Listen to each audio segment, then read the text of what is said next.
come from the Ministry of AYUSH, Government of India, and welcome all of you for this session. It's a very apt session to talk about well-being, because this is what we really need. It is the need of the hour today. Why I say this is, if you look at the statistics today in India, 1 in every 3 persons above 40 years is hypertensive. 1 in every 19 women above 35 years has a breast cancer. 12% of the population is diabetic. 19% of our population is pre-diabetic. Obesity is also on the run. Not run, it's on slowly walking. Okay? And this become a big pandemic kind of thing. Now, this being the case, these are called as non-communicable diseases. And these don't spread from other to other, but these are chronic diseases. They stay on for life. You can't get away from this. The reason being, it is because of our lifestyle. Now you just go about several decades back, around in the 1940s, 50s and all. The average lifespan of the our population was around 45 years. Okay? Now the average lifespan has increased to almost 65 to 75 years. Why has this happened? Advancements in medicine. Because during that time, more people were dying of infectious diseases. There was advent of antibiotics. There was advent and modernization in surgery, modernization in medicine. So medicine really got off to a start in 1940s. Before that, when medicine was just primitive medicine. It was just about naturopathy. It was just about the herbal medicine. It was what we're all talking about even today. But something happened in 1940s where things really changed the course. One was the advent of antibiotics and the vaccine by Louis Pasteur. It is called the germ theory. Means germs are the primary cause of disease. So you kill the germ, you are free from disease. But there's another group of scientists led by Antonio Bestam from France, who was equally important, but were not given that much importance. He talked about soil and seed hypothesis. If there is a fermented matter, if there's a decaying putrefied matter, then germs come. Without that, there is no germ. So take care of the soil is very, very important aspect. Now today, what's happening is, we are given antibiotics, we are able to kill the germs, no doubt, but some of the germs are also evolving. They are developing antibiotic resistance. Okay? Multi-drug resistant tuberculosis also is one example of that. Right? So they're also evolving. They're also trying to survive in this planet. So what is important here is, what about the soil or the terrain? We're never talking about the host. We're never talking about the person who gets this problem. So I'll give you an example. When I go in my lecture, I'll talk to you more about that soil and terrain hypothesis and how it is related to your heart disease and other things. So what naturopathy really talks about is, you cannot keep on doing small quick fixes for every small thing. You need to really repair yourself. You need to form minimalistic kind of lifestyle. The problem today is because of physical inactivity. A survey done by ICMR in 2017 showed very clearly 65% of urban population is physically inactive. 50% of rural population is also inactive. We thought that farmers in the rural areas, they all go to the fields, they all do a lot of shram dhan, everything is there. But today's farmer is also modern. He sits in the house, evening he is very happy taking a hookah and then lying down on the chair or on the chatai, wherever is there in front of his house. Everything is outsourced in farming today. Right from sowing the crops to harvesting to pesticide, everything is outsourced. Just like we also outsource the work in our home to our maid servants. Everything is outsourced. This outsourcing culture is what is really causing the physical inactivity in us. Okay, and we are more sedentary in lifestyle. And what is this leading to? Obesity. Very important problem.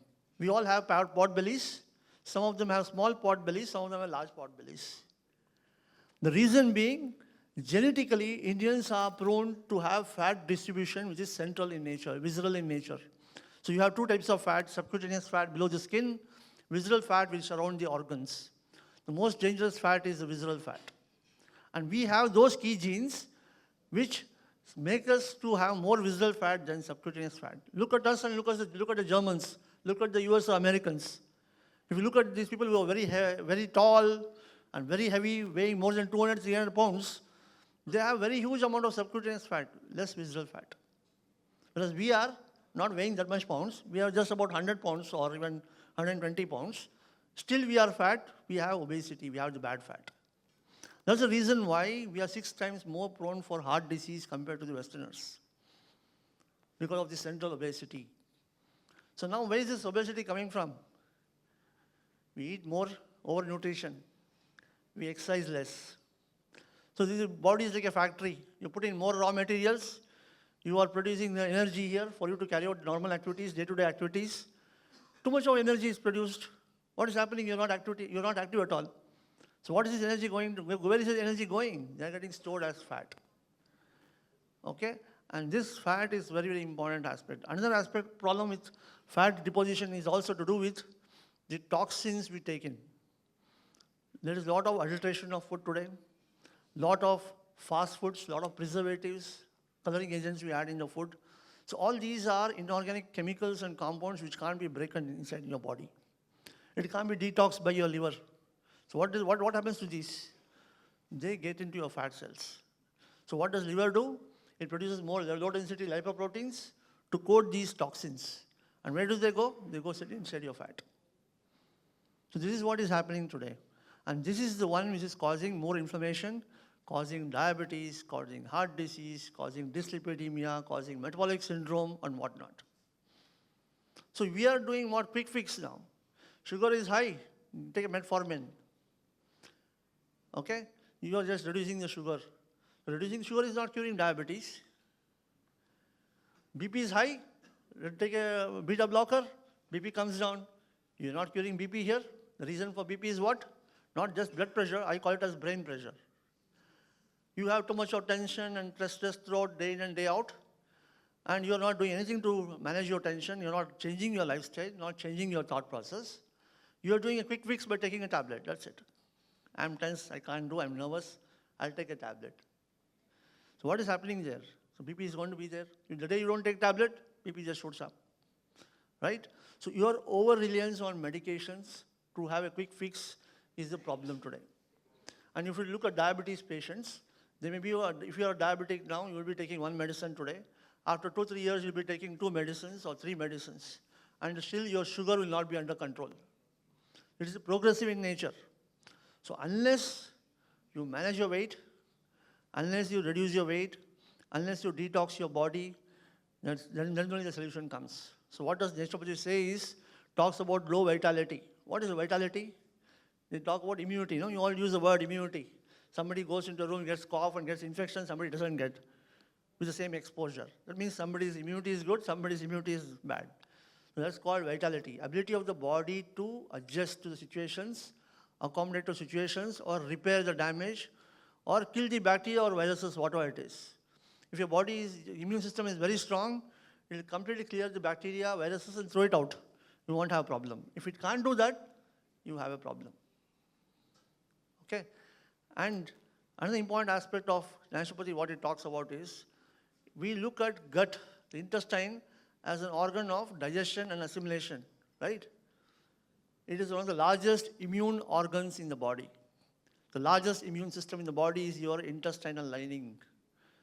When that gets compromised, it's a very, very tolerant immune system. Our intestine is just like an intestine of a cow, very long.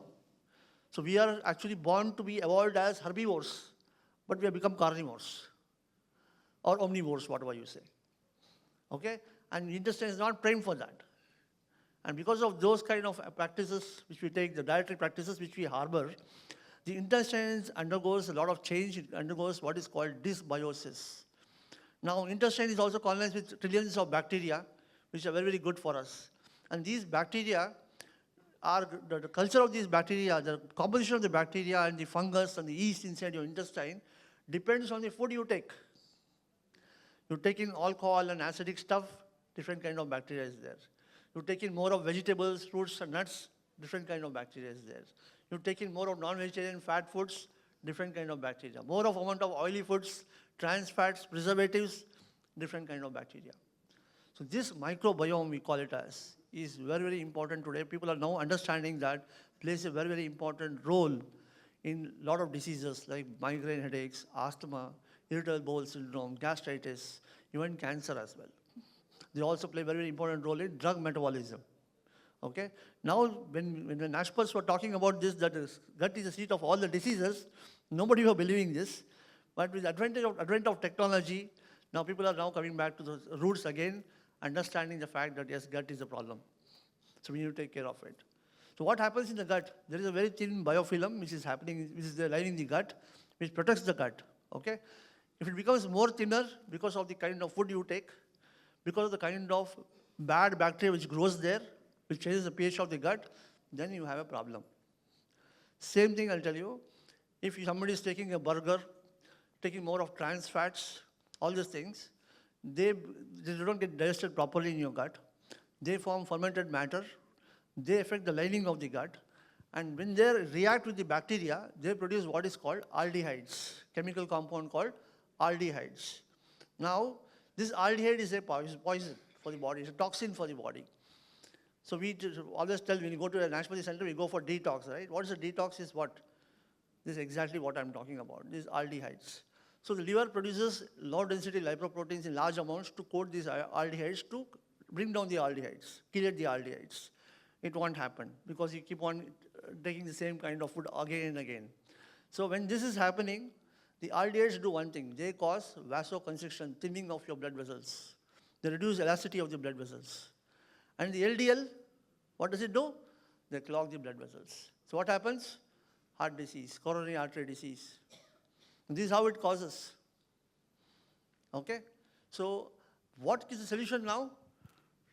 Prevent overeating. Try to eat food twice or thrice a day. Twice a day with small meals. Okay? And try to keep your food, eat food as much as you work. Now you're not doing any workout, you're going to be sitting all the day, you require some amount of dose of caffeine or something, okay, fine, no problem. But try to keep your stomach empty as much as possible. That interval, longer interval is better. So people keep on snacking day or throughout the day. Okay? So why do people keep snacking throughout the day? Snacking is an avenue for somebody to cope with the stress. So mind has got fight and flight response. Okay? Whenever you're too much stressed up, you want to run away from the problem. What do? You smoke. It's a distraction to the mind. Or you eat. Again, a distraction to the mind. Okay? Temporary distraction. So when you keep doing this again and again, what is happening? You're not reducing the stress there. You're not able to cope with the stress. But you're taking another bad behavior, like this binge eating, which can have a consequence on your health. Right? So what do we do in naturopathy is we talk about minimalistic living. The whole cause of disease today is because of consumerism, competition, acquiring more health, greedy, becoming more greedy, etc. Take it slow, man. Go slow. That's what we say.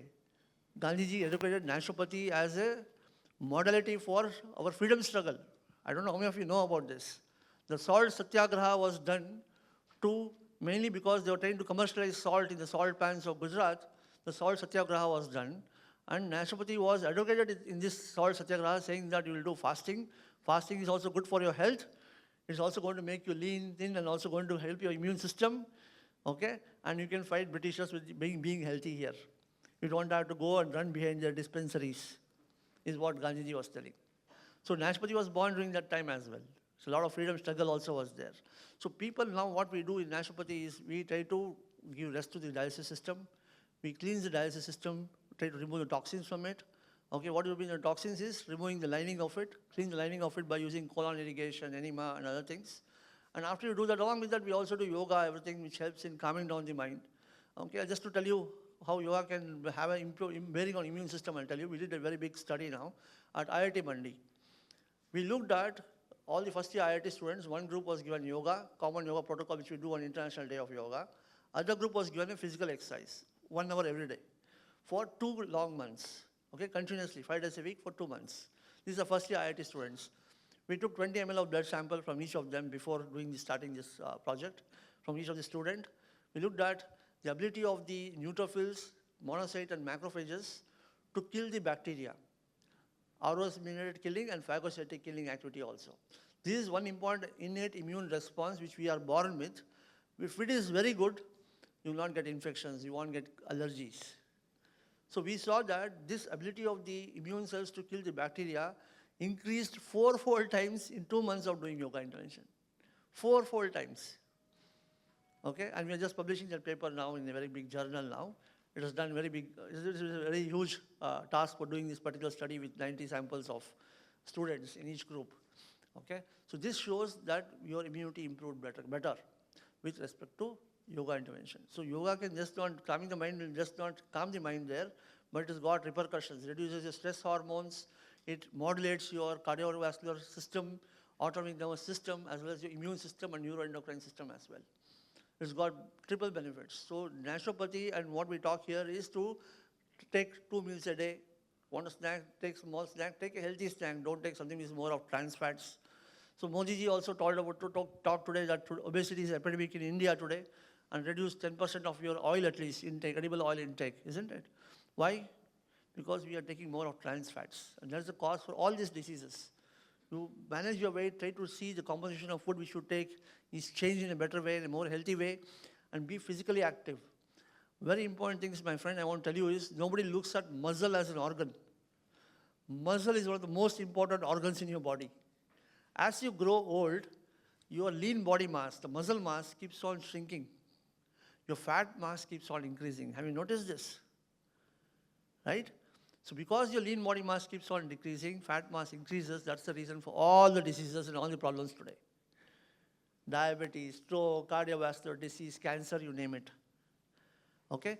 What is important here is, as you're growing old, be physically fit, do endurance exercises, also do strengthening exercises for various muscle groups in your body, keep them very strong and healthy.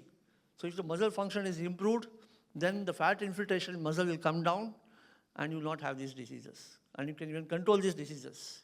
So diabetes prevention program in US was a very big program done on 10,000 or 1 lakh population. They looked at pre-diabetes, and they saw that if you reduce the body weight by 7% in 3 months, you can reverse diabetes. Okay, simple as enough. So this is very, very important. So people go to different naturopathy hospitals, they go to detox, they want to reduce body weight. So what they do, they fast. Like, for example, you could look at Jindal Hospital or any other maybe big hospitals in India. They go to the Jindal Hospital or any other hospital, they fast for 21, they do a 21-day program, detox program. And the day they were ready to go back to their hometown, they want to go and stop in a hotel to have a masala dosa or something. You can see that. So I would not say that you get into this kind of a rigorous regime, but if you can daily follow the principles of eating healthy, principles of being physically active, try to do exercises which can strengthen your muscle mass, improve your muscle mass. This is more than enough to keep you healthy and keep you well enough. So the best thing to talk about well-being or wellness is nothing but, one is to be happy, second thing is to be healthy.